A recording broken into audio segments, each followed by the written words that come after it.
चिरां दुवारावथ' मोजांखा आरो साबसिन एमपि इलेक्सनाव जिखिनि एसे एनै कयटा पकेटाव मानसिफ्रा बुजिनायाव एसे आन्दायदोंमोन कनफिउस जादोंमोन बे गैला गतिके बिराद मोजाङाव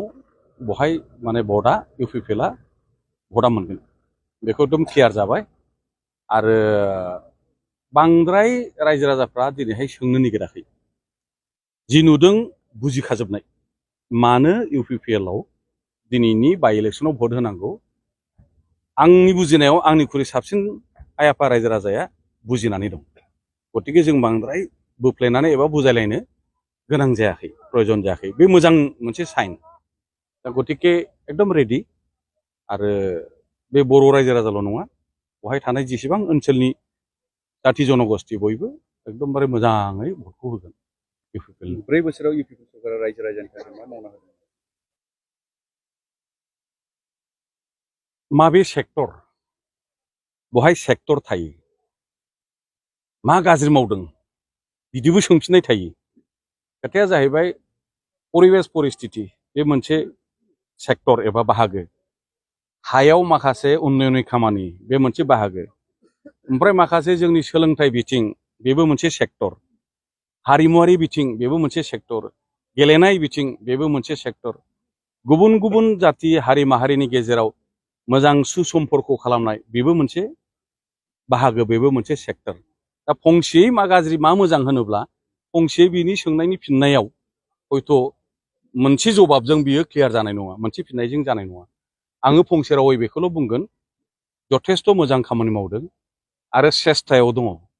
मोननै खोथा मावनो इच्छा गैखाया बे खोथाया मोजां नङा इच्छा दं माखासे सम परिबेशनि थाखाय हयथ' माखासे खामानिया स्ल' जादों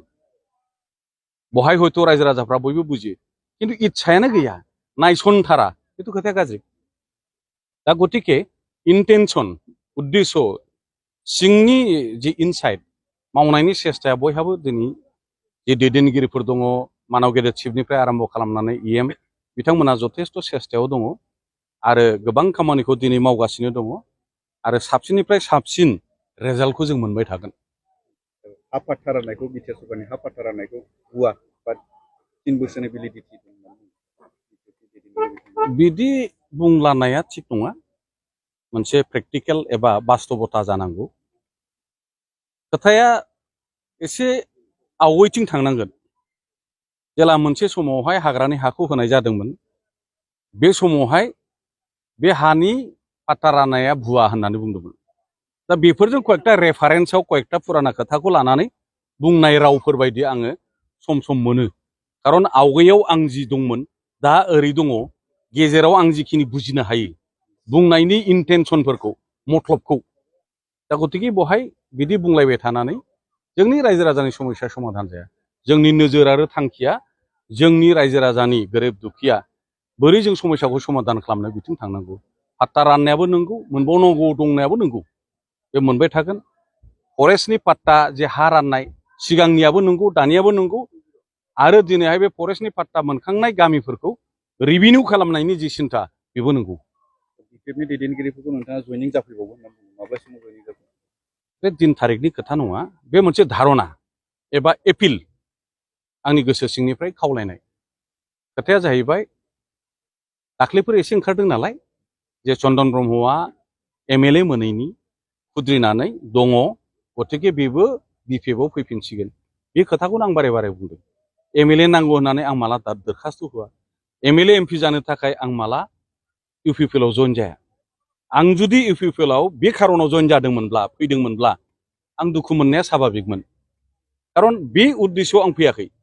खौसेथि थालायनानै गसङाब्ला जों गोग्लैगोन खौसेथि थायोब्ला जोङो गसंथानानै थानो हागोन बड'फानि जि बोसोन बे खारनावसो आंजों लोगोसे हाजार हाजार जोङो दिनैहाय जगदान होनानै थांनाय एमपि इलेक्सनाव ज' जाजाय जोङो देरहानाय आरो अदूर भबिष्यतआव जोंनि जातिनि खौसेथिखौ मिजिंथिनानैसो जों दिनैहाय ज' खामानि मावदों आरो दिनैहाय थांफिननायनि खोथा गैया व्यक्तिगत स्वार्थनि थाखाय सानोब्ला गोसोआव दुर्बल जायो आरो आघात मोनो व्यक्तिगत पावार पलिटिक्सनि थाखाय आं जिहेतु इउपिपिएलआव फैयाखै गतिके आंनाव आघातबो गैया दुखु मोननायबो गैया आङो एकदम हासि खुसि फुरथि मोजाङै दिनै इउपिपिएलआव केम्पेइन खालामबाय थादों। रिजनेल सेन्टिमेन्ट गैया होननानै बुंदों। सोर मा बुंदों आं बेखौ मिथिया, मा नोजोरजों बुंदों, माखौ नायनानै बुंदों, आरो बुंग्राफ्रा रिजनेल फिलिं, रिजनेल सेन्टिमेन्टआ माखौ होनो, जाय बुंदों बिथाङा बिनि एक्सप्लेनेसन इनसाइड इन डेप्थ गोथौथिखौ मा बुजियो बेनाव सोंग्रोनांगोन। Thank you sir.